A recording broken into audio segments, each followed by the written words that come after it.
મને ખાતરી હતી કે તે માણસ મારી પત્નીનો પ્રેમી છે અને તે હોઈ પણ શકે છે, કારણ કે તે ખૂબ જ સુંદર હતો અને એક ઉચ્ચ ઓહદા પર કાર્યરત હતો. હું તેના રૂમની બહાર ઊભો હતો, પણ અંદર જતા પહેલા જ મારો જીવ અદ્ધર થઈ ગયો, કારણ કે તેના હાથમાં મારી જ પત્નીની એક વસ્તુ હતી. એવી વસ્તુ કે જેના વિશે મને ખબર હોવી જરૂરી હતી, પણ તેને ખબર હતી. અને જેવા જ તેણે મને જોયો, તેણે કહ્યું કે સારું થયું તમે આવી ગયા, કારણ કે જેવી તમારી પત્ની છે તમારે તો તરત જ આવી જવું જોઈતું હતું. મેં કહ્યું કે તમારો શું મતલબ છે? તેણે મને એક એવી હકીકત જણાવી કે મારો જીવ નીકળી ગયો. મારી જિંદગીમાં રૂપા નામની એક સ્ત્રી આવી, જેનાથી મને ખૂબ જ પ્રેમ હતો. તે અનાથ હતી અને ધાર્મિક જ્ઞાન ધરાવતી હતી. તેની આગળ પાછળ કોઈ નહોતું. મેં તેને પોતાને સમજીને લગ્ન કરી લીધા કે ચાલ એકલી છોકરી છે, હું તેને આશરો આપી દઉં છું. અને તે મને પસંદ પણ હતી, કારણ કે તે સુંદર હતી, ઊંચા કદની હતી. મેં તેની સાથે લગ્ન કરી લીધા. હું તેના માટે ખૂબ જ વફાદાર હતો. હું વિચારતો કે આ મારી પત્ની છે, આ દુનિયામાં મારા સિવાય તેનું કોઈ નથી, તો હું તેનું ખૂબ જ ધ્યાન રાખીશ. એવો કોઈ મામલો ન હતો જેમાં હું તેની મર્યાદા કે આદર ન જાળવતો હતો. દરેક બાબતમાં હું તેનું ધ્યાન રાખતો હતો. હું અવારનવાર વિચારતો કે માણસને જો સાચી દાનતથી કોઈ સંબંધ મળી જાય તો તેને સાચવવો એ તેની જવાબદારી બની જાય છે. અને મેં આ જ જવાબદારી મારા દિલ પર લઈ લીધી હતી. રૂપાના ચહેરા પર એક અજીબ નિર્દોષતા હતી. તેની આંખોમાં એક શાંતિ હતી, જાણે તેણે જિંદગીમાં ઘણું બધું સહન કર્યું હોય. અને કદાચ આ જ કારણે હું તેનાથી વધુ નજીક આવતો ગયો. હું તેના દરેક દર્દને મારું દર્દ સમજતો હતો. હું તેના માટે નાની નાની ખુશીઓ ભેગી કરતો હતો, જેથી તે ક્યારેય પોતાને એકલી ન અનુભવે. ઘરના દરેક કામમાં હું તેને સાથ આપતો હતો. જે તે થાકી જતી તો હું પોતે જમવાનું બનાવી લેતો. જો તે શાંત થઈ જતી તો હું તેને વાતોએ વગડવાડતો. મેં ક્યારેય તેના પર કોઈ બોજ નહોતો નાખ્યો. મેં હંમેશા તેને ઇજ્જત આપી, તેને એ સ્થાન આપ્યું જે એક પત્નીનો હક હોય છે, બલકે તેનાથી પણ વિશેષ આપ્યું, કારણ કે હું જાણતો હતો કે તેની પાસે મારા સિવાય કોઈ નથી. આજના જમાનામાં વફાદાર પુરુષો બહુ ઓછા હોય છે, અને જો કોઈ પોતાની પત્ની સાથે વફાદાર હોય તો તે સામાન્ય વાત નથી. પરંતુ તેણે આ વાતની ક્યારેય કદર ન કરી. તે મારી સાથે એક સામાન્ય વર્તન રાખતી હતી, જાણે તોલી તોલીને પ્રેમ કરતા હોય ને એવો સીન હતો. છતાં પણ તે મને ગમતી હતી. અમારી જિંદગીમાં બધું બરાબર ચાલી રહ્યું હતું, પણ મને ખબર નહોતી કે તે મને મારી જિંદગીની સૌથી ખરાબ યાદ આપી જશે. હું ઘણી વાર તેના વર્તનને નજરઅંદાજ કરી દેતો હતો. હું મારી જાતને સમજાવતો કે કદાચ સમય સાથે બધું સારું થઈ જશે. કદાચ તેને પ્રેમ વ્યક્ત કરતા નથી આવડતું. કદાચ તેના અંદરના ઘા તેને રોકી રહ્યા છે. પરંતુ મારા દિલના કોઈ ખૂણામાં એક હળવી ખૂંચણ હંમેશા રહેતી હતી. એક સવાલ વારંવાર ઉઠતો હતો કે શું તે પણ મને એટલો જ પ્રેમ કરે છે જેટલો હું તેને કરું છું, કે પછી આ માત્ર મારી તરફથી જ એક તરફી કોશિશ છે. છતાં પણ મેં ક્યારેય હાર ન માની. મેં આ સંબંધને ટકાવી રાખ્યો. મેં તેના માટે મારી જાતને બદલી. મેં મારી દરેક ખુશી તેના નામે કરી દીધી, કારણ કે મારા માટે તે માત્ર એક પત્ની નહોતી, તે મારી આખી દુનિયા હતી. અને હું મારી દુનિયાને તૂટવા દેવા નહોતો માંગતો. પરંતુ કિસ્મતમાં શું લખ્યું હતું તે મને એ સમય સુધી ખબર નહોતી. અને આ જ અજાણતા એક દિવસ મારી જિંદગીનો સૌથી મોટો આઘાત બનવાની હતી. એક દિવસ મેં તેને કહ્યું કે હું 3 દિવસ માટે બહાર જઈ રહ્યો છું, ઓફિસનું કામ છે, એક પ્રતિનિધિ મંડળ સાથે જવાનું હતું. તેણે કહ્યું કે ના જાઉં, હું પાછળથી 3 દિવસ શું કરીશ? તેના અવાજમાં એક અજીબ ગભરાટ હતો, જાણે તે એકલી રહેવાથી ડરી રહી હોય, અથવા કદાચ કંઈક બીજું હતું જે હું તે સમયે સમજી ન શક્યો. મેં તેને આશ્વાસન આપ્યું કે ઘર છે, બધી સગવડ છે, તું એકલી નથી, બસ 3 દિવસની વાત છે, વીતી જશે. થોડી વાર શાંત રહ્યા પછી તેણે હા પાડી દીધી, પરંતુ તેની આંખોમાં જે બેચેની હતી તે મારા દિલમાં પણ ઉતરી ગઈ હતી. જ્યારે હું ઓફિસ પહોંચ્યો ત્યારે અચાનક સમાચાર મળ્યા કે ડેલિગેશનનો પ્રોગ્રામ કેન્સલ થઈ ગયો છે. હું થોડી વાર ત્યાં જ બેસી રહ્યો. પછી મારા દિલમાં વિચાર આવ્યો કે કેમ નહીં રૂપાને એક ખુશી આપવામાં આવે, કેમ નહીં તેને એક એવી ક્ષણ આપવામાં આવે જે તે ક્યારેય ન ભૂલે. મેં વિચાર્યું કે તે ઘરમાં એકલી હશે અને જો હું અચાનક પાછો જઈને તેને સરપ્રાઈઝ આપીશ તો તે ખુશ થઈ જશે. મારું દિલ એક અજીબ ખુશીથી ભરાઈ ગયું. મેં તરત જ ઓફિસમાંથી રજા લીધી અને રસ્તામાં એક દુકાનથી તાજા ફૂલો ખરીદ્યા. એ ફૂલોની સુગંધમાં મને મારો પ્રેમ અનુભવાઈ રહ્યો હતો. હું વિચારી રહ્યો હતો કે જેવી તે દરવાજો ખોલશે હું તેને આ ફૂલો આપી દઈશ અને કહીશ કે આ બધું તારા માટે છે. પછી આપણે સાંજે ક્યાંક બહાર જઈશું, જમીશું, હસીશું, વાતો કરીશું અને આ 3 દિવસ આપણી જિંદગીના સૌથી સુંદર દિવસો બની જશે. હું એ જ વિચારોમાં ખોવાયેલો ઘર પહોંચ્યો. મેં દરવાજો ખખડાવ્યો પણ અંદરથી કોઈ જવાબ ન આવ્યો. ફરી ટકોરા માર્યા છતાં શાંતિ જ રહી. મારા દિલમાં એક હળવી ચિંતા પેદા થઈ પણ મેં મારી જાતને સંભાળી. મારી પાસે ચાવી હતી. મેં ચાવી કાઢી અને દરવાજો ખોલ્યો. જેવો હું અંદર દાખલ થયો કે ઘરનું વાતાવરણ બદલાયેલું લાગ્યું. એક અજીબ સન્નાટો હતો જે સામાન્ય દિવસોમાં નહોતો હોતો. પછી અચાનક મારા કાને કઈ એવા અવાજો પડ્યા જેને સાંભળીને મારું શરીર સ્તબ્ધ થઈ ગયું. એ અવાજો એવા હતા જેને ઓળખવા કોઈ પણ પુરુષ માટે મુશ્કેલ ન હતા. મારું દિલ જોર જોરથી ધબકવા લાગ્યું. મારા કદમ જાણે જમીન સાથે જકડાઈ ગયા. હું ધીમે ધીમે મારા બેડરૂમ તરફ વધ્યો. દરેક ડગલું મારા માટે ભારે થઈ ગયું હતું. દરવાજાના નજીક પહોંચીને મેં એક ક્ષણ માટે આંખો બંધ કરી જાણે હું હકીકતથી ભાગવા માંગતો હોઉં. પણ પછી મેં દરવાજો ખોલ્યો અને જે દૃશ્ય મારી સામે હતું તેણે મને અંદરથી તોડીને કટકા કરી નાખ્યો. મારા પોતાના જ પલંગ પર તે બેઠી હતી અને તેની સાથે એક પર પુરુષ હાજર હતો. બંને એકબીજાની નજીક એવી રીતે બેઠા હતા જાણે હું એ ઘરમાં ક્યારે હતો જ નહીં, જાણે મારા અસ્તિત્વની કોઈ કિંમત જ ન હોય. એ ક્ષણે મને એવું લાગ્યું જાણે મારો શ્વાસ અટકી ગયો હોય, મારો આત્મા શરીરમાંથી નીકળી ગયો હોય. મારી આંખો સામે અંધારું છવાઈ ગયું. હું ના કંઈક કહી શક્યો ન કંઈક સાંભળી શક્યો. બસ એ દૃશ્ય મારા મગજમાં છપાઈ ગયો. હું ત્યાં એક ક્ષણ પણ ઊભો ન રહી શક્યો. હું ફર્યો અને ઘરની બહાર નીકળી ગયો. મારા કદમ લથડી રહ્યા હતા. મારા હાથમાં જે ફૂલો હતા તે ક્યારે જમીન પર પડી ગયા મને પોતાને જ ખબર ન પડી. હું રસ્તા પર ચાલી રહ્યો હતો પણ મને કંઈક દેખાતું નહોતું. મારા કાનમાં એ જ અવાજો ગુંજી રહ્યા હતા. મારા દિલમાં એક જ સવાલ હતો કે કેમ? હું વિચારતો રહ્યો કે જો મેં તેની સાથે ખરાબ વર્તન કર્યું હોત, જો મેં તેના પર હાથ ઉપાડ્યો હોત, જો મેં તેને નજરઅંદાજ કરી હોત, જો અમારા લગ્નને વર્ષો વીતી ગયા હોત અને તેના દિલમાં મારા માટે નફરત ભરાઈ ગઈ હોત, તો કદાચ હું આ દર્દને કોઈક હદ સુધી સમજી શકત. પણ અહીં તો બધું એનાથી તદ્દન ઉલટું હતું. મેં તેને ઇજ્જત આપી, પ્રેમ આપ્યો, સહારો આપ્યો અને બદલામાં તેણે મને આ આપ્યું. હું રસ્તાના કિનારે બેસી ગયો. મારા હાથ ખાલી હતા અને મારું દિલ પણ ખાલી થઈ ચૂક્યો હતો. હું જ્યારે પાછો ઘરે આવ્યો તો તે દરવાજા પર જ ઊભી હતી. તેનો ચહેરો ફિક્કો પડી ગયો હતો.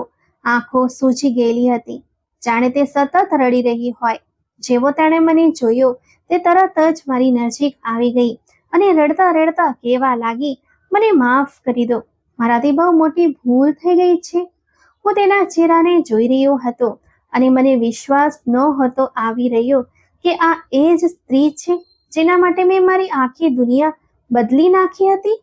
મેં મારી જાતને સંભાળી અને તેને કહ્યું, તું અનાથ હતી, તારું કોઈ ધ્યાન રાખવા વાળું નહોતું, ત્યાં ફાટેલા તૂટેલા કપડાં પહેરેલા હતા, તારી જિંદગીમાં કોઈ સહારો નહોતો.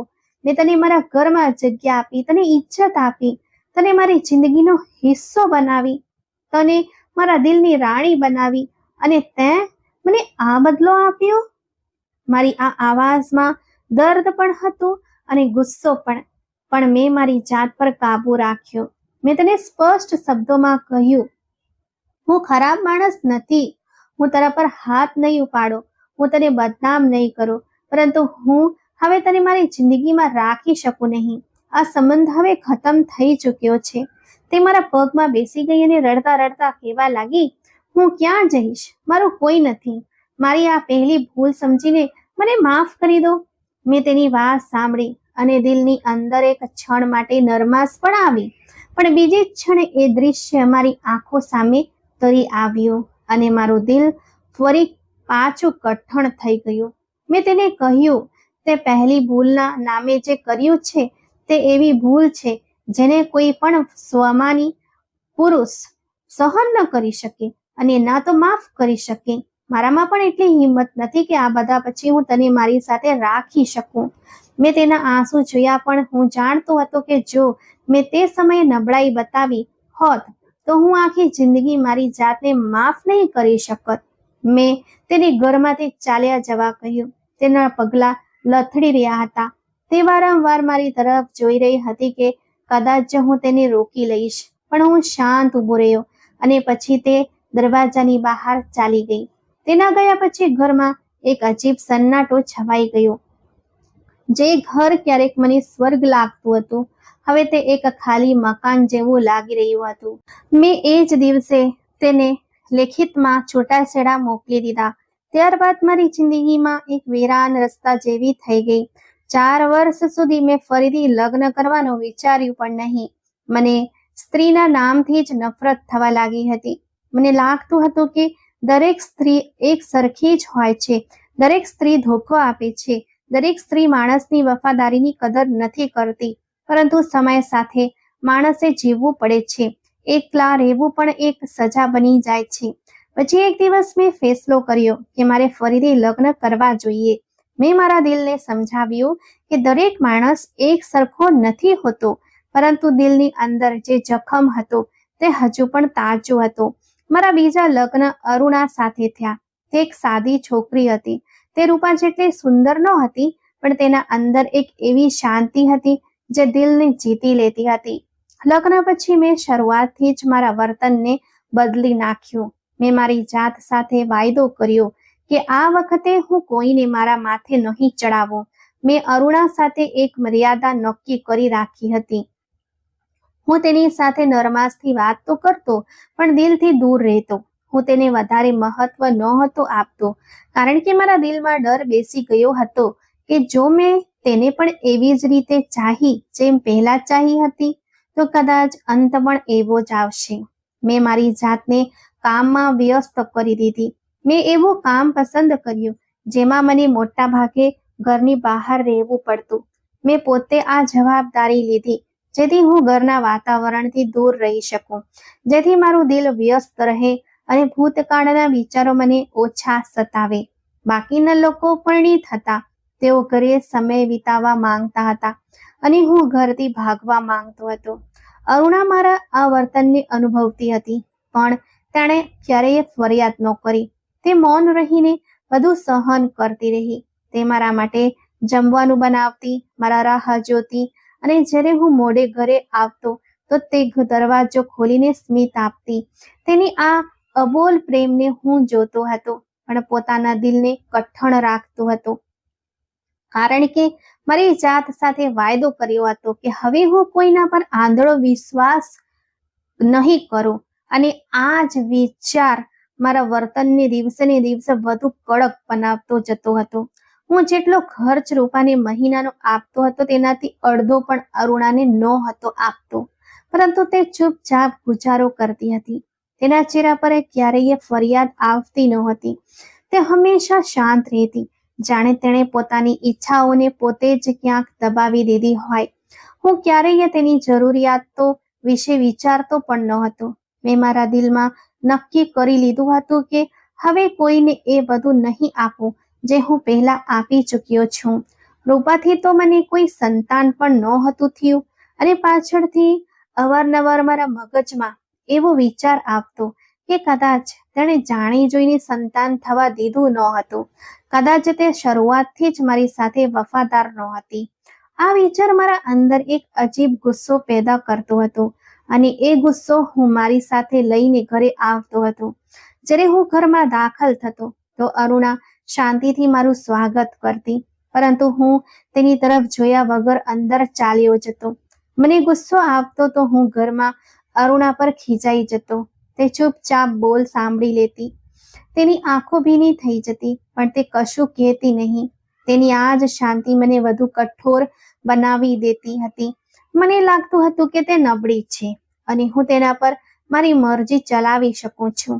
ક્યારેક એવું બનતું કે જમવાનું બિલકુલ બરાબર બન્યું હોય, સુગંધ પણ સારી હોય, સ્વાદ પણ સરસ હોય, પણ હું માત્ર મારા દિલનો બોજ હલકો કરવા માટે કહી દેતો કે ત્યાં બિલકુલ સારું જમવાનું નથી બનાવ્યું. તે તરત જ માફી માંગી લેતી અને કહેતી કે આગલી વખતે આનાથી વધુ સારું બનાવી દઈશ. તે સમયે મને એ વાતનો અહેસાસ નહોતો થઈ રહ્યો કે જે રીતે રૂપાએ મારી વફાદારીનો ફાયદો ઉઠાવ્યો હતો, બરાબર એ જ રીતે હું અરુણાની વફાદારીનો ફાયદો ઉઠાવી રહ્યો હતો. હું એક એવી સ્ત્રીને સજા આપી રહ્યો હતો જેનો આ બધામાં કોઈ વાંક જ નહોતો, પરંતુ હું મારા ઘાવોને તેના દ્વારા ભરવાનો પ્રયત્ન કરી રહ્યો હતો. મેં મારા દિલની આસપાસ એક દિવાલ ચણી લીધી હતી અને એ દિવાલની અંદર માત્ર મારું દર્દ હતું, મારી નિષ્ફળતા હતી, મારી તૂટેલી આશાઓ હતી. તે જેટલી પણ નજીક આવવાનો પ્રયત્ન કરતી, હું એટલો જ પાછળ હટી જતો. બસ તે સમયે મને એવું લાગતું કે જ્યારે હું તેના પર ગુસ્સો કરતો ત્યારે મારો માનસિક તણાવ નીકળી જતો હતો. મને લાગતું કે હું મારા અંદરના બોજને હલકો કરી રહ્યો છું, પરંતુ હકીકત એ હતી કે હું મારા અંદરના અંધકારને વધુ ઊંડો કરી રહ્યો હતો અને એક નિર્દોષ માણસને એ અંધકારમાં ધકેલી રહ્યો હતો. એક દિવસ રાત્રે અરુણા રડી રહી હતી. રૂમમાં છાંકો પ્રકાશ હતો અને તેના ઢસકા લેવાનો અવાજ શાંતિને ચીરી રહ્યો હતો. હું પલંગ પર સૂતો હતો, પણ તેના રડવાના કારણે મારી ઊંઘ બગડી ગઈ. મેં પડખું ફેરવીને કહ્યું, કેમ રડી રહી છે? તારા રડવાના કારણે મને ઊંઘ નથી આવતી. તે થોડી ક્ષણો શાંત રહી, પછી ધીમા અવાજે કહેવા લાગી, તમે મને પ્રેમ નથી કરતા?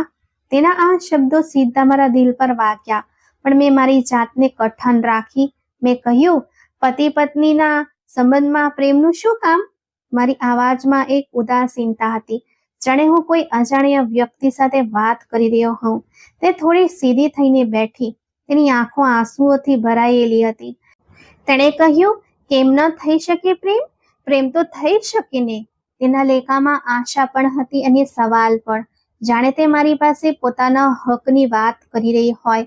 મેં એક ઊંડો શ્વાસ લીધો અને કહ્યું, મેં એકવાર પ્રેમ કર્યો હતો અને મને મોહભેર પછાડવામાં આવ્યો હતો. ત્યાર પછીથી હવે મને કોઈનાથી પણ પ્રેમ નથી.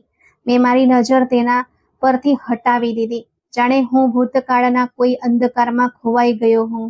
મેં ફરીથી તેની તરફ જોયા વગર કહ્યું, જો તું મારા માટે કંઈ કરી શકતી હોય તો મને એક સંતાન આપી દે. મને સંતાનની જરૂર છે. જો તે મને સંતાન આપી દીધું તો પછી કદાચ મને તારાથી પ્રેમ થઈ જાય. મારા આ શબ્દો સાંભળીને તે એક ક્ષણ માટે સ્તબ્ધ થઈ ગઈ. તેણે મને એવી રીતે જોયો જાણે કોઈએ તેને અચાનક કોઈ સપનું બતાવી દીધું હોય. તેની આંખોમાં આશ્ચર્ય પણ હતું અને આશા પણ, જાણે તેણે એક એવો રસ્તો મળી ગયો હોય જેના પર ચાલીને તે મારા દિલ સુધી પહોંચી શકે. તેણે ધીમેથી પૂછ્યું, સાચું? મેં ગંભીરતાથી કહ્યું, હા. મેં ખરેખર ગંભીર થઈને જ કહ્યું હતું, પરંતુ એ ક્ષણે મારા શબ્દો તેના માટે એક વચન બની ગયા. તેણે તરત જ પોતાના આંસુ લૂછી નાખ્યા. તેના ચહેરા પર એક અજીબ શાંતિ આવી ગઈ, જાણે તેણે પોતાના માટે કોઈ હેતુ લીધી હોય. તેણે કહ્યું, ઠીક છે, હું તમને સંતાનની ખુશી જરૂર આપીશ. આટલું કહીને તે મોં ફેરવીને સૂઈ ગઈ. રૂમમાં ફરી શાંતિ છવાઈ ગઈ, પરંતુ એ શાંતિની અંદર ઘણું બધું હતું. તેના દિલમાં આશા હતી અને મારા દિલમાં મૂંઝવણ. હું તેને જોઈ રહ્યો હતો. તેની પીઠ મારી તરફ હતી, પણ તેના અસ્તિત્વમાં એક દૃઢ સંકલ્પ દેખાતો હતો. મારા દિલમાં તે સમય એક હળવી ખૂંચણ થઈ. મને લાગ્યું કે કદાચ મેં થોડી વધારે પડતી કડકાઈ કરી દીધી છે. જો હું તેને થોડી ગળે લગાવી લેત, જો હું તેની સાથે થોડો પ્રેમથી વાત કરી લેત, તો કદાચ તે આટલું ન રડત. મારું દિલ તેની તરફ ખેંચાઈ રહ્યું હતું. હું ઈચ્છતો હતો કે તેની નજીક જાઉં, તેના માથા પર હાથ મૂકું, તેને આશ્વાસન આપું, પરંતુ એ જ ક્ષણે મારા મગજમાં ભૂતકાળનું એ જ દૃશ્ય આવી ગયું જેણે મને તોડી નાખ્યો હતો. મેં મારી જાતને રોકી લીધી. મેં મારા દિલના દરવાજા ફરી બંધ કરી દીધા. મેં મારી જાતને કહ્યું કે ના ના, તું ફરીથી એ રસ્તા પર ન જઈ શકે. એ રસ્તો તને ત્યાં લઈ જાય છે જ્યાંથી પાછા ફરવું અશક્ય છે. એટલા માટે મેં મારી જાતને તેનાથી દૂર રાખી. મેં મારી આંખો બંધ કરી લીધી, પણ ઊંઘ તોય ન આવી, કારણ કે તે રાત્રે અમે બંને જાગતા હતા, તે આશા સાથે અને હું ડર સાથે. મારું આ આખું વર્ષ ખૂબ જ વ્યસ્ત રહ્યું. હું મોટે ભાગે ઘરે હોતો જ નહોતો, અને જો ઘરે હોઉં તો પણ મારી પત્ની સામે રોબ રાખવાના કારણે હું તેને પોતાનાથી વધુ નજીક આવવા દેતો નહોતો. દિવસો વીતતા રહ્યા અને અમારી વચ્ચે એક શાંત અંતર જળવાઈ રહ્યું. તે પોતાની જગ્યાએ અડગ રહી અને હું મારી જગ્યાએ કાયમ રહ્યો. જાણે અમે એક જ ઘરમાં રહેતા હોવા છતાં બે અલગ દુનિયાના લોકો હોઈએ. પરંતુ એક દિવસ તેણે મને એક એવા સમાચાર આપ્યા જેણે મને એક ક્ષણ માટે થંભાવી દીધો. તે મારી સામે આવી. તેના ચહેરા પર એક નાનું સ્મિત હતું અને આંખોમાં ચમક હતી. તેણે ધીમેથી કહ્યું કે હું માતા બનવાની છું. તેના આ શબ્દો સાંભળીને હું ખુશ ન થયો, પણ આશ્ચર્યચકિત થઈ ગયો, જાણે કોઈએ અચાનક એક અજાણી વાત મારી સામે મૂકી દીધી હોય. મેં તરત જ કહ્યું, આ કેવી રીતે? તેણે શાંતિથી જવાબ આપ્યો, આપણા લગ્નનું આ 3જું વર્ષ છે અને તમે તો કહ્યું હતું કે તમને ખુશખબરી જોઈએ છે. ભગવાને કૃપા કરી દીધું. હું માતા બનવાની છું. તે ખૂબ જ ખુશ હતી. તેની ખુશી તેના ચહેરા પરથી સાફ દેખાતી હતી, જાણે તેને એ વસ્તુ મળી ગઈ હોય જેની તે રાહ જોઈ રહી હતી. મેં બસ એટલું જ કહ્યું, ઠીક છે. મારા લેખામાં ના તો ખુશી હતી, ના તો ઉત્સાહ. તેણે ફરીથી કહ્યું, મને ડોક્ટર પાસે લઈ જાઓ. અત્યારે તો ઘરે જ ટેસ્ટ કર્યો છે. મેં સ્પષ્ટ ના પાડી દીધી કે હું તને ડોક્ટર પાસે નહીં લઈ જઈ શકું. મારી પાસે એટલો સમય નથી. હોસ્પિટલ નજીક જ છે, તું જાતે જતી રહેજે. મેં તેને થોડા પૈસા આપી દીધા. તેણે શાંતિથી પૈસા લઈ લીધા અને કહ્યું, ઠીક છે, હું જાતે જતી રહીશ. તે જ્યારે ડોક્ટર પાસેથી પાછી આવી ત્યારે પણ મેં તેને કશું જ ન પૂછ્યું, ના તેના રિપોર્ટ્સ વિશે, ના તેની તબિયત વિશે. પરંતુ તેણે પોતે જણાવ્યું કે ડોક્ટર કહે છે કે બધું બરાબર છે. મેં માત્ર માથું હલાવી દીધું, જાણે આ બધું મારા માટે કોઈ ખાસ વાત ન હોય. દિવસો પસાર થતા ગયા અને તેની હાલત બદલવા લાગી. તે અવારનવાર બીમાર રહેવા લાગી. ક્યારેક તેની નબળાઈ આવી જતી તો ક્યારેક ચક્કર આવી જતા. ક્યારેક તે ઉલટીઓ કરવા લાગતી. તેના ચહેરાની રોનક ઝાંકી પડવા લાગી. તેનું વજન ઘટવા લાગ્યું. ઘરની વ્યવસ્થા પણ પ્રભાવિત થવા લાગી. પરંતુ તે ફરીથી ચૂપચાપ બધું સંભાળવાનો પ્રયત્ન કરતી રહી. હું આ બધું જોતો હતો, પણ મારા અંદર કોઈ ખાસ સહાનુભૂતિ પેદા નહોતી થઈ રહી. કદાચ હું મારા અંદરના જખમોમાં એટલો ગૂંચવાયેલો હતો કે કોઈ બીજાનું દર્દ અનુભવી જ નહોતો શકી રહ્યો. પરંતુ ધીમે ધીમે મારા દિલમાં એક નવી ઈચ્છા જન્મ લેવા લાગી. હું ઈચ્છવા લાગ્યો કે જો ઘરમાં સંતાન આવી જશે તો કદાચ બધું બદલાઈ જશે. કદાચ આ ઘરમાં રોનક આવી જશે. કદાચ એક બાળક આ શાંતિને તોડી દેશે. હું મારી જાતને કહેતો હતો કે જ્યારે તે મારા બાળકોની માં બની જશે તો કદાચ મારા દિલમાં તેના માટે પ્રેમ પણ પેદા થઈ જશે. પરંતુ તેની સાથે જ મારા દિલમાં એક અજીબ શંકા પણ પલવા લાગી. એક એવી શંકા જે મને અંદર જ અંદર ખાઈ રહી હતી. હું વારંવાર વિચારતો હતો કે આ બધું અચાનક કેવી રીતે થઈ ગયું. હું તો આખા વર્ષમાં ઘરમાં વધારે રહ્યો જ નથી. મારા મગજમાં વારંવાર એ જ જૂની વાતો ઘૂમતી રહી. એ જ જખમો તાજા થઈ જતા હતા અને હું મારી જાતને પૂછતો હતો કે ક્યાંક આ પણ મને દગો તો નથી દઈ રહી ને? ક્યાંક આ બાળક મારું ન હોય તો? મારું મન મને ચેન લેવા નહોતું દેતું.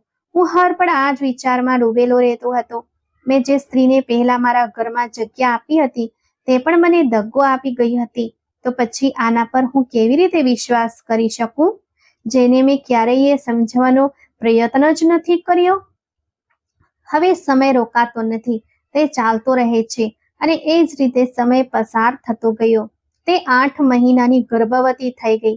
તેની હાલત હવે કાફી ખરાબ રહેવા લાગી. તેનો ચહેરો કરમાઈ ગયો. તેના શરીરમાં નબળાઈ સ્પષ્ટ દેખાતી હતી, પરંતુ આ બધા છતાં તે શાંતિથી બધું સહન કરી રહી હતી. બીજી તરફ મારા દિલની શંકાઓ ખતમ થવાનું નામ નહોતી લઈ રહી. તે દરેક દિવસની સાથે વધુ મજબૂત થતી જતી હતી. હું તેના ચહેરાને જોતો હતો અને મારા દિલમાં સવાલ ઉઠતો હતો કે શું આ સાચું બોલી રહી છે કે પછી મારી સાથે આ બીજી કોઈ રમત રમાઈ રહી છે? અને હું એ સવાલોના બોજ નીચે દટાતો જઈ રહ્યો હતો. અરુણા હર વખત ફોનમાં પણ વ્યસ્ત રહેતી હતી. ખબર નહીં ફોનમાં શું જોતી રહેતી હતી. જ્યારે તે ફોનમાં વ્યસ્ત હોતી ત્યારે ક્યારેક તેના ચહેરા પર અજીબ પરેશાની આવી જતી, તો ક્યારેક તે હસવા લાગતી.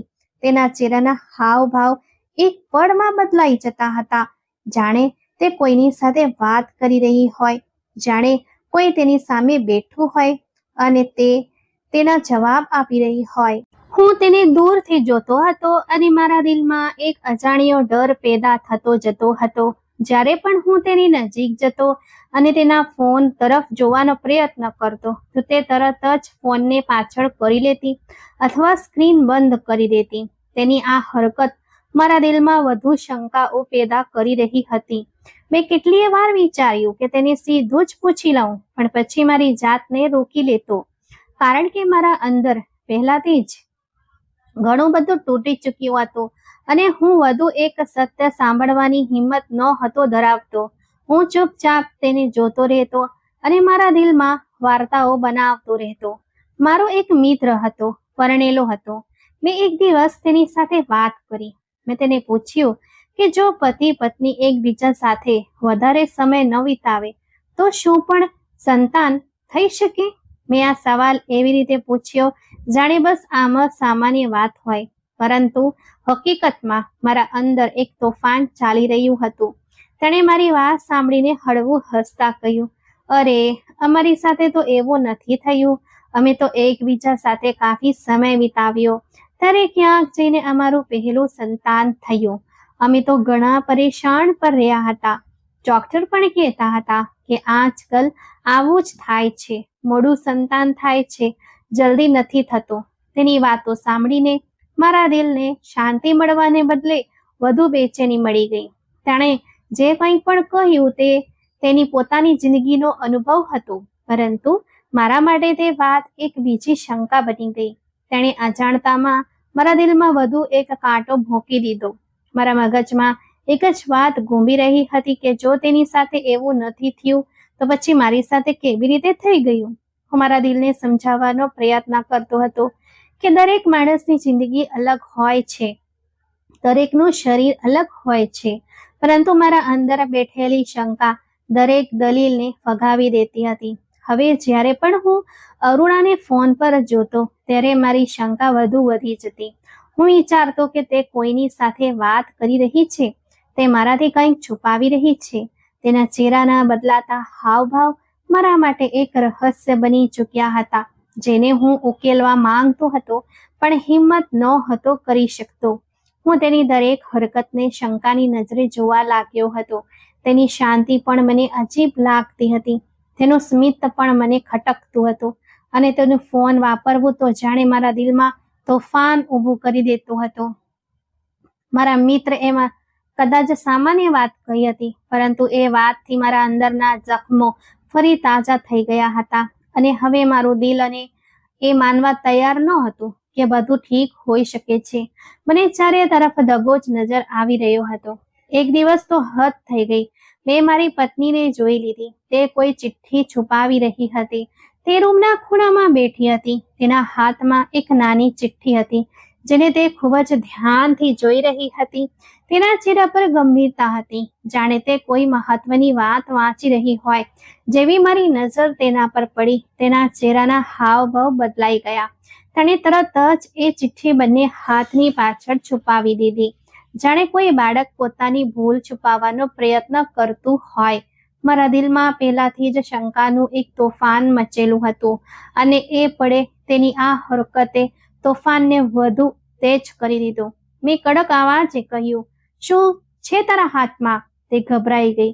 તેની આંખોમાં ડર સ્પષ્ટ દેખાતો હતો. તેણે ઝડપથી કહ્યું, ના, કંઈ નથી, મારી પાસે કંઈ જ નથી. તેના અવાજમાં ધ્રુજારી હતી, જાણે તે સત્ય છુપાવી રહી હોય. મેં એક કદમ તેની તરફ વધાર્યું અને કહ્યું, ના, કંઈક તો છે તારી પાસે. તું શું છુપાવી રહી છે? મેં મારો અવાજ ઊંચો કર્યો. તે પાછળ હટવા લાગી, પણ મેં ગુસ્સામાં તેનો હાથ પકડી લીધો અને જોરથી એ ચિઠ્ઠી તેના હાથમાંથી છૂટવી લીધી. એ પળે મને એ પણ અહેસાસ ન થયો કે જે તે પડી જાત તો તેની હાલત ખરાબ થઈ શકતી હતી, પરંતુ તે બચી ગઈ. તેણે પોતાની જાતને સંભાળી લીધી. મારા હાથમાં એ ચિઠ્ઠી હતી અને મારું દિલ ઝડપથી ધડકી રહ્યું હતું. મેં જ્યારે તેના પર નજર નાખી તો તેના પર ડોક્ટર કદમનું નામ લખેલું હતું. એ જ ડોક્ટર કદમ જે અમારી નજીકની હોસ્પિટલમાં બેસતા હતા. મેં તેમનું નામ કેટલી વાર હોસ્પિટલની બહાર બોર્ડ પર જોયું હતું. એ એક નામે મારા અંદરની તમામ શંકાઓને જાણે વિશ્વાસમાં બદલી નાખી. મેં તરત જ અરુણા તરફ જોયું અને ગુસ્સાથી કહ્યું, જો મને તારા વિશે કંઈક આડી અવળી હરકત ખબર પડી ને તો તારી ખેર નથી. મારા અવાજમાં ધમકી પણ હતી અને તૂટેલો વિશ્વાસ પણ. તે મારી તરફ વધી. તેની આંખોમાં આંસુ હતા. તેણે કહ્યું, મારી વાત તો સાંભળો. પણ એ સમયે મારા કાન કંઈ પણ સાંભળવા તૈયાર નહોતા. તે મને રોકવાનો પ્રયત્ન કરતી રહી, પણ હું ગુસ્સામાં ઘરની બહાર નીકળી ગયો. મારા મગજમાં એક જ વાત ગૂંજી રહી હતી કે આ બધું સાફ સાફ દગો છે. મેં મારી જાતે જ નક્કી કરી લીધું કે હવે હું સત્ય જાણીને જ રહીશ, ભલે ગમે તે થઈ જાય. હું ઝડપથી હોસ્પિટલ તરફ વધ્યો. રસ્તામાં મારા કદમ તેજ હતા અને શ્વાસ ભારે હતા. મારા દિલમાં ગુસ્સો પણ હતો અને એક અજીબ ડર પણ હતો, જાણે હું કોઈ એવા રસ્તાની નજીક જઈ રહ્યો છું જે મારી બાકીની જિંદગીને પણ બરબાદ કરી દેશે. જ્યારે હું હોસ્પિટલ પહોંચ્યો તો સીધો એ રૂમ તરફ ગયો જ્યાં ડોક્ટર કદમ બેસતા હતા. દરવાજાની બહાર ઊભા રહીને મેં મારી જાતને સંભાળવાનો પ્રયત્ન કર્યો.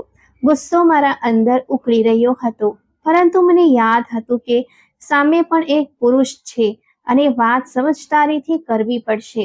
મેં ઊંડો શ્વાસ લીધો અને કાચના દરવાજામાંથી અંદર ડોક્યું કર્યું તો જે દૃશ્ય મેં જોયું તેણે મારા દિલમાં સળગતી આગમાં વધુ તેલ હોમવાનું કામ કર્યું. ડોક્ટરના હાથમાં એક રિપોર્ટ હતો અને એ રિપોર્ટમાં મારી પત્નીનું નામ લખેલું હતું. તે પૂરા ધ્યાન સાથે એ રિપોર્ટ જોઈ રહ્યો હતો. મેં દિલમાં વિચાર્યું કે ત્યાં આ મારી પત્નીના રિપોર્ટ હાથમાં લઈને બેઠો છે અને અહીં મારી પત્ની ઘરમાં છે. એવું કેવી રીતે બની શકે કે દર્દી હાજર ન હોય અને ડોક્ટર તેના રિપોર્ટને આટલા ધ્યાનથી જોઈ રહ્યા હોય? નક્કી આ બંને વચ્ચે કંઈક ને કંઈક ચાલી રહ્યું છે. જરૂર કોઈ વાત છે જે મારાથી છુપાવવામાં આવી રહી છે. મારી શંકા હવે પાકા વિશ્વાસમાં બદલાઈ ચૂકી હતી. મારો ગુસ્સો સાતમા આકાશે હતો, છતાં મેં મારી જાત પર કાબુ રાખ્યો. મેં દરવાજો ખોલ્યો અને અંદર દાખલ થયો. રૂમમાં એક અજીબ શાંતિ હતી, પણ મારા અંદર તોફાન મચેલું હતું. મેં સીધું તેની તરફ જોઈને કહ્યું, તમે જ છો ડોક્ટર કદમ? તેણે માથું ઊંચું કર્યું અને શાંતિથી જવાબ આપ્યો, જી, હું છું. તેના અવાજમાં કોઈ ગભરાટ નહોતી, જાણે તેને મારા અંદરના તોફાનનો અંદાજ જ ન હોય. મેં મારું નામ જણાવ્યું. તેણે તરત જ કહ્યું, ક્યાંક તમે અરુણાના પતિ તો નથી ને? તેની આ વાત સાંભળીને મારું દિલ એક પળ માટે રોકાઈ ગયું. મેં કહ્યું, હા હા, હું જ તેનો પતિ છું અને તેના વિશે જ વાત કરવા આવ્યો છું. ડોક્ટરે મારી તરફ ગંભીરતાથી જોયું, પછી કહ્યું, તમે તો આવવામાં બહુ મોડું કરી દીધું સાહેબ. મારે તમારી સાથે એક જરૂરી વાત કરવી હતી. તેની આ વાત સાંભળીને મારા દિલના ધબકારા વધુ તેજ થઈ ગયા. હું તેની સામે જઈને બેસી ગયો. મેં મારી જાતને થોડી સંભાળી, મારા વિશ્વાસ પર કાબુ કર્યો અને કહ્યું, શું જરૂરી વાત કરવી છે? તે મારી તરફ જોઈને હળવું હસ્યો અને કહ્યું, અરે, તમે આટલા ગુસ્સામાં કેમ છો? પહેલા શાંતિથી મારી વાત તો સાંભળો. હું ખુરશી પર બેઠો હતો, પણ મારા અંદર બેચેની સતત વધતી જતી હતી. મેં મારા હાથોને મજબૂતીથી પકડ્યા અને પોતાની જાતને થોડી હળવી કરી. પછી મેં તેની આંખોમાં જોઈને કહ્યું, જણાવો, શું વાત છે? મેં આગળ કહ્યું, મારી પત્ની તો મા બનવાની છે અને આ કેસ તો કોઈ ગાયનેકોલોજિસ્ટ લેડી ડોક્ટરનો હોવો જોઈએ. તમારી પાસે તેની ફાઇલ શું કરી રહી છે? મેં આ વાત એવા અંદાજમાં કહી જાણે કોઈ વકીલ અદાલતમાં દલીલ કરી રહ્યો હોય. મારા લહેકામાં શંકા પણ હતી અને કટાક્ષ પણ. ડોક્ટરે શાંતિથી મારી તરફ જોયું અને કહ્યું, કેસ તો ગાયનેક ડોક્ટરનો જ હતો અને અત્યારે પણ તેમનો જ છે. હું ખુરશીના ટેકે પાછળ થયો અને તેના આગલા વાક્યની રાહ જોવા લાગ્યો. તે બોલ્યો, પરંતુ હું સર્જન છું અને મારી પણ જરૂર પડશે, કારણ કે તમારી પત્નીનું ઓપરેશન કરવું પડશે. તેની આ વાત સાંભળીને મારા અંદરનો ગુસ્સો એકદમ ભભૂકી ઉઠ્યો. મેં તરત જ કહ્યું, હા, તમે હોસ્પિટલવાળા પોતાના પૈસા બનાવવા માટે ઓપરેશન કરી દો છો. કેમ કરવું પડશે તેનું ઓપરેશન? તે તો યુવાન અને સાજી સમજી છે. નોર્મલ ડિલિવરી કેમ ન થઈ શકે? ડોક્ટરે મારી વાત ધ્યાનથી સાંભળી. તેના ચહેરા પર ના તો ગુસ્સો હતો, ના તો કોઈ ચિંતા. તે ખૂબ જ શાંત અંદાજમાં બોલ્યો, સાહેબ, તમે ઘરથી લડીને આવ્યા છો કે કદાચ એટલે જ આ રીતે વાત કરી રહ્યા છો, પરંતુ અમે વગર કારણે કોઈનું ઓપરેશન નથી કરતા. તેના લહેકામાં ગંભીરતા હતી, જેણે મને એક પણ માટે શાંત કરી દીધું. પરંતુ મારા દિલની અંદર હજી પણ શંકા અને ગુસ્સો હતા. તેણે ખુરશીની નજીક આવીને કહ્યું, વાત એમ છે કે તમારી પત્નીને અમે પહેલા પણ સમજાવ્યા હતા કે તે આ પ્રેગ્નન્સી આગળ ન વધારે, કારણ કે તેમની હાલત ખૂબ ખરાબ છે અને જો તેમણે આ બાળકને જન્મ આપ્યો તો તે પોતે આ દુનિયામાં નહીં રહે. તેના આ શબ્દો સાંભળીને મારા શરીરમાં જાણે વીજળી દોડી ગઈ. હું ટટ્ટાર થઈને બેસી ગયો. મારી આંખો તેના ચહેરા પર સ્થિર થઈ ગઈ. મેં કહ્યું, શું મતલબ? તમે શું કહી રહ્યા છો? ડોક્ટરે ઊંડો શ્વાસ લીધો અને વિગતવાર વાત કરવાનું શરૂ કર્યું. તેણે કહ્યું, તમારી પત્ની ખૂબ નબળી છે. દરેક સ્ત્રીનું શરીર બાળક પેદા કરવા માટે તૈયાર નથી હોતું. તેમની સાથે પણ આ જ સમસ્યા છે. તેમના શરીરમાં એટલી તાકાત નથી કે તે આ પ્રેગ્નન્સીને સહન કરી શકે. મારા દિલના ધબકારા તેજ થઈ ગયા. હું શાંત થઈને તેની વાત સાંભળી રહ્યો હતો, જાણે મારા અંદરના બધા અવાજો બંધ થઈ ગયા હોય. તે બોલ્યો, જ્યારે તેમને ખબર પડી કે તેમને ત્યાં 2 જોડિયા બાળકો જન્મવાના છે અને તે પણ દીકરા છે, તો તેમણે જીદ પકડી લીધી કે તે આ પ્રેગ્નન્સી રાખવા માંગે છે. અમે તેમને વારંવાર સમજાવ્યા કે આનાથી તેમની જાનને ખતરો થશે, પરંતુ તેમણે અમારું એક ના સાંભળ્યું. મેં આશ્ચર્યથી પૂછ્યું, તો પછી તેમણે એવું કેમ કર્યું? ડોક્ટરે મારી તરફ જોયું અને કહ્યું, તેમણે અમને જણાવ્યું કે તેમના પતિને બાળકોનો ખૂબ શોખ છે અને જો બાળક નહીં થાય તો તેમનો સંબંધ નહીં ટકે. એટલા માટે તે આ જોખમ ઉઠાવી રહ્યા છે. તેમણે અમને કસમ આપ્યા હતા કે અમે તમને આ વાત ન જણાવીએ. આ સાંભળીને મારા અંદર જાણે કંઈક તૂટી ગયું. મારા હાથ આપોઆપ કાંપવા લાગ્યા. મારા મગજમાં એ રાત ગૂંજવા લાગી જ્યારે મેં તેને કહ્યું હતું કે મને સંતાન જોઈએ છે, ત્યારે કદાચ હું તારાથી પ્રેમ કરી શકીશ. ડોક્ટરનો અવાજ હજી પણ ચાલુ હતો. તે કહી રહ્યો હતો, હવે પરિસ્થિતિ ઘણી ખરાબ થઈ ગઈ છે. આમ તો તેમનો 8મો મહિનો પૂરો થવા આવ્યો છે, પરંતુ અમને લાગે છે કે ગમે તે સમયે તેમની હાલત બગડી શકે છે અને તેમની જાન બચાવવા માટે અમારે આખી ટીમને તૈયાર રાખવી પડશે. હું તેની આ વાત સાંભળી રહ્યો હતો, પણ હવે મારા કાનમાં એક ઘોઘાટ ભરાઈ ગયો હતો, જાણે દુનિયાના બધા અવાજો એક સાથે ગૂંજી રહ્યા હોય. તે બોલ્યો, અમે એટલે જ તમારો સંપર્ક કરવા માંગતા હતા, જેથી તમને હકીકતની ખબર પડે અને અમે મળીને કોઈ નિર્ણય લઈ શકીએ. સારું થયું તમે પોતે જ આવી ગયા. મેં મોટી મુશ્કેલીથી મારા શબ્દોને સંભાળ્યા અને કહ્યું, શું મારા બાળકોની જીવને પણ ખતરો છે? ડોક્ટરે તરત જ કહ્યું, બાળકોની જીવને અત્યારે કોઈ મોટો ખતરો નથી. તેઓ સ્વસ્થ છે. જો અત્યારે પણ જન્મ થઈ જાય તો 1 મહિનાનો દેખરેખ હેઠળ રાખીશું. ત્યાર પછી તેઓ બિલકુલ ઠીક થઈ જશે. અસલી ખતરો તમારી પત્નીની જાનને છે.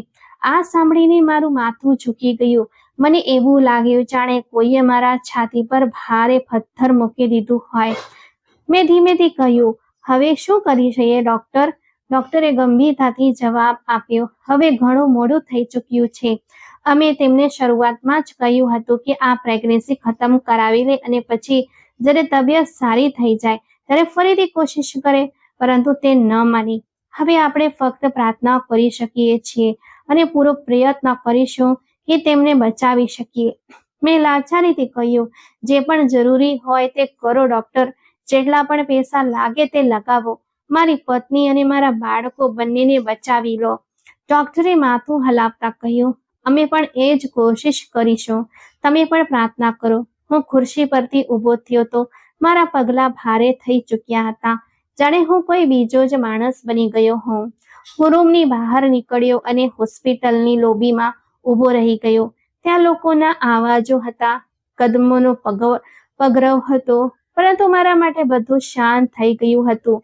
હું જ્યારે હોસ્પિટલથી નીકળ્યો ત્યારે મારી વિચારસરણી બદલાઈ ચૂકી હતી.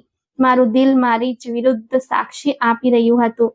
મને મારા દરેક શબ્દ પર ગુસ્સો આવી રહ્યો હતો.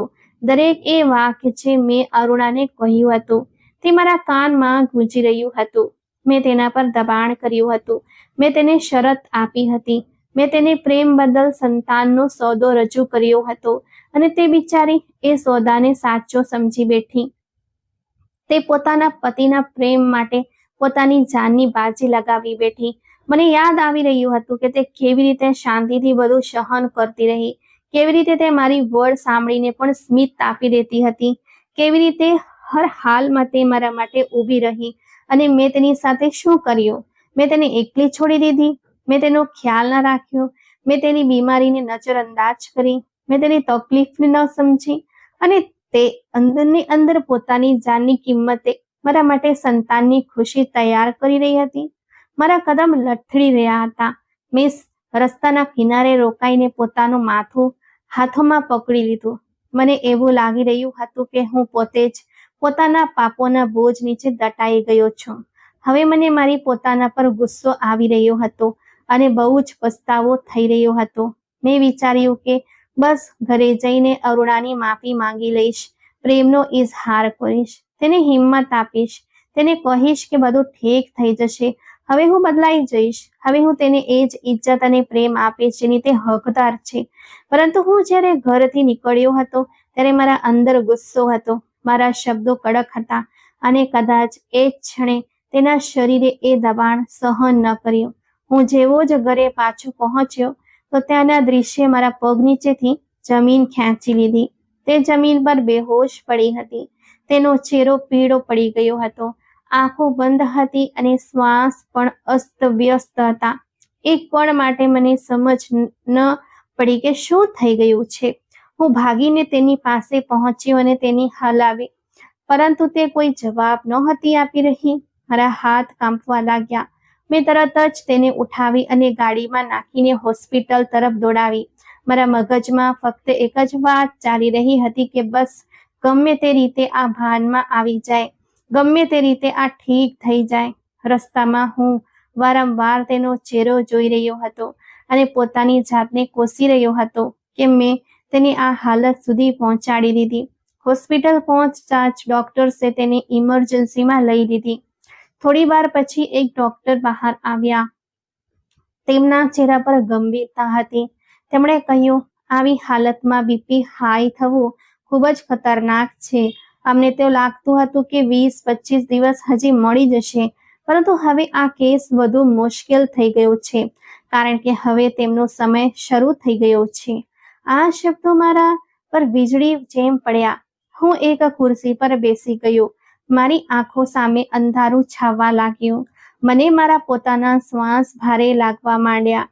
તે અંદર હતી અને મને કોઈ ખબર નહોતી. તેને ભાન નહોતું આવી રહ્યું કારણ કે તેણે બહુ વધારે ટેન્શન લીધું હતું અને આ બધું પણ મારા જ કારણે થયું હતું. આ હકીકત મારા દિલમાં એક કાંટાની જેમ ખૂંચી રહી હતી. થોડી વાર પછી ડોક્ટર્સે ઝડપથી ઓપરેશન થિયેટરની તૈયારી શરૂ કરી દીધી. ચારેય તરફ દોડધામ હતી. નર્સો સામાન લાવી રહી હતી. ડોક્ટરો ગંભીરતાથી વાત કરી રહ્યા હતા. વાતાવરણમાં એક અજીબ દબાણ હતું, જાણે દરેક વસ્તુ કોઈ મોટી પરીક્ષામાંથી પસાર થઈ રહી હોય. મને બહાર વેઇટિંગ રૂમમાં બેસાડી દેવામાં આવ્યો. હું એક ખુરશી પર બેઠો હતો, પરંતુ મારા અંદર શાંતિ નામની કોઈ વસ્તુ નહોતી. મારા હાથ પરસેવાથી ભીના થઈ ગયા હતા. હું વારંવાર ઊભો થઈને દરવાજા તરફ જોતો અને ફરી બેસી જતો. દરેક પળ મને વર્ષો જેવી લાગી રહી હતી. સમય પસાર થઈ રહ્યો હતો અને ઓપરેશન ચાલુ હતું. પછી અચાનક એક અવાજ આવ્યો, બાળકના રડવાનો અવાજ. એ અવાજ એ આખી હોસ્પિટલમાં જાણે આશાનું પહેલું કિરણ હતો. ડોક્ટર બહાર આવ્યા અને કહ્યું કે એક બાળક સહી સલામત પેદા થઈ ગયું છે. તેની હાલત ઠીક છે. મારા શરીરમાં એક પળ માટે શાંતિની લહેર દોડી ગઈ, પરંતુ એ શાંતિ અધૂરી હતી, કારણ કે બીજું બાળક હજી પણ અંદર હતું અને મારી પત્ની વિશે કંઈ ખબર નહોતી. થોડી વાર પછી બીજું બાળક પણ રડતું બહાર લાવવામાં આવ્યું. તેને તરત જ ઇન્ક્યુબેટરમાં રાખી દેવામાં આવ્યું. બંને બાળકો જીવતા હતા, સ્વસ્થ હતા, પરંતુ મારી નજર ફક્ત એ જ દરવાજા પર હતી જ્યાં મારી અરુણા અંદર હતી. હજી પણ તેના વિશે કોઈ ખબર નહોતી. આવી રહી હતી. હવે સમય જાણે થંભી ગયો હતો. દરેક પળ ભારે થઈ ગઈ હતી. મને એ પળો યાદ આવી રહી હતી જ્યારે તે મારા માટે ખાવાનું બનાવતી હતી, જ્યારે તે શાંતિથી મારી વડ સાંભળી લેતી હતી, જ્યારે તે મારી દરેક કડકાઈ છતાં સ્મિત આપી દેતી હતી. અને મેં તેની સાથે શું કર્યું? મેં તેને એકલી પાડી દીધી. મેં તેને ડરમાં રાખી. મેં તેને પ્રેમ બદલ શરત આપી અને તે બિચારી એ શરત પૂરી કરવા માટે પોતાની જાન પણ દાવ પર લગાવી બેઠી. મારી આંખોમાંથી આંસુ સતત વહી રહ્યા હતા. હું વારંવાર કહી રહ્યો હતો કે હે ભગવાન, એક વાર, બસ એક વાર તેને બચાવી લે. હું તેને ક્યારેય કોઈ દુઃખ નહીં આપું. હું તેને મારી જિંદગીથી પણ વધારે સાચવીશ. હું તેને એટલી ખુશ રાખીશ કે તેની આંખમાં ક્યારેય આંસુ નહીં આવવા દઉં. મારી હાલત એવી થઈ ચૂકી હતી કે મને કોઈની પરવા નહોતી. હું બસ એક જ વસ્તુ માંગી રહ્યો હતો, મારી અરુણાની જિંદગી. મારા બાળકો તો ઠીક હતા, પણ મારી પત્નીનો કેસ ખૂબ બગડી ગયો હતો. તેને તરત જ આઈસીયુમાં શિફ્ટ કરવામાં આવી. ત્યાં ડોક્ટરે જણાવ્યું કે તેને 10 બોટલ લોહી ચડી ચૂક્યું છે. તેનું શરીર ખૂબ નબળું પડી ગયું હતું. દરેક પળે તેની હાલત નાજુક હતી. હું બહાર ઊભો બસ એક જ વાત વિચારતો હતો કે ગમે તે રીતે આ જીવતી રહે, ભલે મારે મારી આ બધી દોલત કેમ ના આપવી પડે. હું કાંઈ જ નહોતો ઈચ્છતો, બસ તેની જિંદગી. સમય ખૂબ ભારે હતો. ડોક્ટરો વારંવાર આવતા જતા રહ્યા. કોઈ પણ ખાતરીપૂર્વક કંઈક નહોતું કહી રહ્યું. બસ એક જ વાત કહેતા હતા કે આગળના 24 કલાક ખૂબ જ ખતરનાક છે. બસ પ્રાર્થના કરો. હું હર વખત તેના દરવાજાની બહાર ઊભો રહેતો. ક્યારેક બેસી જતો, ક્યારેક ઊભો થઈ જતો. મને મારા પોતાના શરીરનું પણ ભાન ન રહ્યું. પછી ધીમે ધીમે એક ચમત્કાર થયો. તેની હાલતમાં થોડો સુધારો આવવા લાગ્યો. તે ભાનમાં આવી ગઈ. ડોક્ટરે કહ્યું કે ખતરો હજી ટળ્યો નથી, પરંતુ હવે આશા છે. મેં પહેલી વાર શાંતિનો શ્વાસ લીધો, પણ એ શાંતિ અધૂરી હતી, કારણ કે હજી પણ તે સંપૂર્ણપણે સુરક્ષિત નહોતી. ત્યારબાદ તેને આશરે 1 મહિનો હોસ્પિટલમાં રહેવું પડ્યું. પછી આખરે એ દિવસ આવ્યો જ્યારે મારી પત્ની ઘરે પાછી આવી. તેની હાલત પહેલા જેવી નહોતી. તે નબળી હતી પણ જીવતી હતી. બાળકો પણ ઠીક થઈ ગયા હતા. મેં તેનો એટલો ખ્યાલ રાખ્યો કે તે પોતે પણ હેરાન રહી ગઈ. તે કહેતી કે તમે બદલાઈ ગયા છો, અને હું શાંત રહેતો, કારણ કે મને ખબર હતી કે હું બદલાઈ નથી રહ્યો, બસ મારા પાપોનું પ્રાયશ્ચિત કરી રહ્યો છું. એક દિવસ મેં હિંમત કરીને તેને એ બધું કહી દીધું જો ડોક્ટરે મને જણાવ્યું હતું અને જે મેં વિચાર્યું હતું. તેણે મારી વાત સાંભળીને કહ્યું કે તમે મને પહેલા જ દિવસે જણાવી દીધું હોત. મેં તેની તરફ જોયું અને કહ્યું કે તું મારી ખુશી માટે પોતાની જાન પર રમી ગઈ છે. આ વાત હું ક્યારેય નહીં ભૂલી શકું. મેં તેને કહ્યું, સાચું કહેવાય છે કે પુરુષને વફાદાર સ્ત્રી એક જ વાર મળે છે, અને તું મારી જિંદગીની એ વફાદાર સ્ત્રી છે અરુણા. હું તને ક્યારેય એકલી નહીં છોડું. એ દિવસ પછી મારી જિંદગીનો અંદાજ બદલાઈ ગયો. પરંતુ એ દિવસોની યાદ આજે પણ મારા દિલમાં જીવતી છે, જ્યારે મને લાગતું હતું કે મારી આખી જિંદગી બરબાદ થવાની છે. એ દિવસોએ મને એ શીખવ્યું કે દરેક માણસ ખરાબ નથી હોતો અને વિશ્વાસ કરનારો ખોટો નથી હોતો. અસલી ભૂલ વિશ્વાસ તોડનારની હોય છે. એટલા માટે વિશ્વાસ કરવો જોઈએ, પરંતુ સમજદારી સાથે, અને દિલમાં એ વાત પણ હોવી જોઈએ કે માફી અને નરમાશ માણસને અંદરથી મજબૂત બનાવે છે. અને મેં એક બીજી વસ્તુ પણ શીખી કે આપણે ભગવાન પાસે પોતાના માટે માફી માંગીએ છીએ, પણ બીજાને માફ નથી કરતા. જો કે માફ કરવું એ જ અસલી શાંતિ છે. મારા દિલમાં રૂપા માટે જે પણ ખટાશ હતી તે પણ મેં ધીમે ધીમે દિલમાંથી કાઢી નાખી, એ વિચારીને કે જે થવાનું હતું તે થઈ ગયું. હવે નફરત સાથે જિંદગી નથી જીવાતી. આખરે એ જ સમજાયું કે જિંદગીમાં શાંતિ ફક્ત ત્યારે જ મળે છે જ્યારે માણસ દિલને સાફ કરી લે અને ભગવાન પર વિશ્વાસ રાખે. શાંતિ માણસના દિલમાં ત્યારે ઉતરે છે જ્યારે તે પોતાના ભગવાનના નિર્ણયને દિલથી સ્વીકારી લે છે. જિંદગીમાં ખુશી અને દુઃખ બંને સાથે સાથે ચાલે છે, પરંતુ અસલી સફળતા એમાં છે કે માણસ ધીરજને પોતાનું શસ્ત્ર બનાવી લે, કારણ કે ધીરજ કરનારો ક્યારેય હારતો નથી. તે દરેક મુશ્કેલી પછી સરળતા જરૂર જુએ છે. માણસ જ્યારે બીજાને માફ કરવાનું શીખી લે છે ને, ત્યારે તેના દિલનો બોજ હલકો થઈ જાય છે. નફરત દિલને અંધારું કરી દે છે, જ્યારે પ્રેમ અને માફી દિલને રોશન કરે છે. દરેક માણસની જિંદગીમાં પરીક્ષા આવે છે, પરંતુ એ જ લોકો સફળ થાય છે જે પરીક્ષામાં પણ પોતાના સંસ્કાર નથી છોડતા. જિંદગીમાં દોલત કરતા મિત્રો વધુ મહત્વની વસ્તુ શાંતિ છે, અને શાંતિ ફક્ત ભગવાનના સ્મરણમાં જ મળે છે. તો મિત્રો, આજની આ વાર્તા તમને કેવી લાગી? લાઈક, કોમેન્ટ કરીને જરૂરથી જણાવજો. જો મારા ચેનલ પર નવા છો તો પ્લીઝ સબસ્ક્રાઇબ કરજો. આભાર.